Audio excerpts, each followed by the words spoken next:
विधान परिषदेच्या उमेदवारीवरून महाविकास आघाडीत वाद असल्याची नाना पटोले यांनी माहिती दिली आहे। विधान परिषदेच्या 4ही जागा उद्धव ठाकरेंनी परस्पर जाहीर केल्याचा आरोप काँग्रेसच्या नाना पटोले यांनी केलाय। मात्र महाविकास आघाडी म्हणून गोष्टी व्हाव्यात, 4ही जागा जिंकता येतील असं आवाहनही त्यांनी ठाकरेंना केलंय। महाविकास आघाडीत कोणताही निर्णय चर्चेअंती आणि एकमताने जाहीर व्हावा अशी अपेक्षा नाना पटोले यांनी व्यक्त केली आहे। तर नाशिक आणि कोकणासाठी काँग्रेस आग्रही असल्याचंही ते म्हणाले।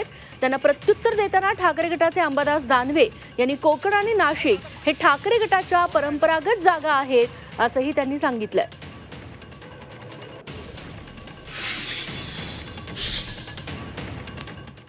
निवडणुकीच्या पूर्वी ज्यावेळेस निवडणुका जाहीर झाल्या त्यावेळेसच आम्ही म्हणालो होतो की एकदा बसून महाविकास आघाडीचे सगळे नेते मंडळी आणि त्याच्यामध्ये ह्या सीटा जाहीर केल्या जावं असं आमची अपेक्षा होती। पण उद्धव ठाकरे साहेबांनी मुंबईच्या 2 जागा त्या ठिकाणी जाहीर केल्यात। त्यानंतर मी पुन्हा त्यांच्याशी संपर्क साधला, त्यावेळेस ते विदेशात होते आणि मी त्यांना सांगितले की आमचे 2 उमेदवार कोकण आणि नाशिक विभागात आमची तयारी आहे।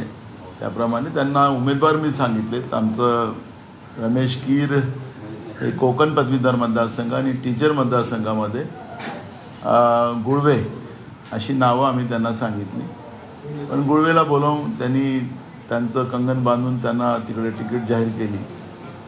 खरं तर मला एवढंच म्हणायचं याच्यामध्ये की आम्ही बसून समजा निर्णय केला असता तर 4ही जागा आपल्याला सहजतेने जिंकता येतात। अजूनही काही वेळ गेलेला नाही। उद्या विड्रॉलची आखरी तारीख आहे।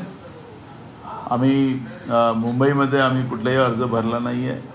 काही लोकांनी अपक्ष भरला, ते जर काही आमचं तिकीट आम्ही त्यांना दिलेलं नाही आहे, ते विड्रॉल करतील वेळ आलं तर। पण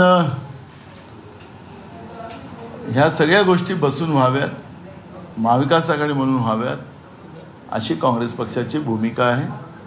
आणि मला विश्वास आहे की आज नाहीतर उद्या आम्ही बसून या जागांचं जो काही वाद निर्माण झालेला आहे तो वाद संपुष्टात येईल असा माझा विश्वास आहे। मला असं वाटतं ज्या जागा परंपरागतरित्या शिवसेना लढते, शिवसेनेनं मोठ्या प्रमाणावर नोंदणी केलेली आहे, त्या जागा लढणं आजपासून नाही तर आधीपासून शिवसेना या मतदारसंघावर काम करते।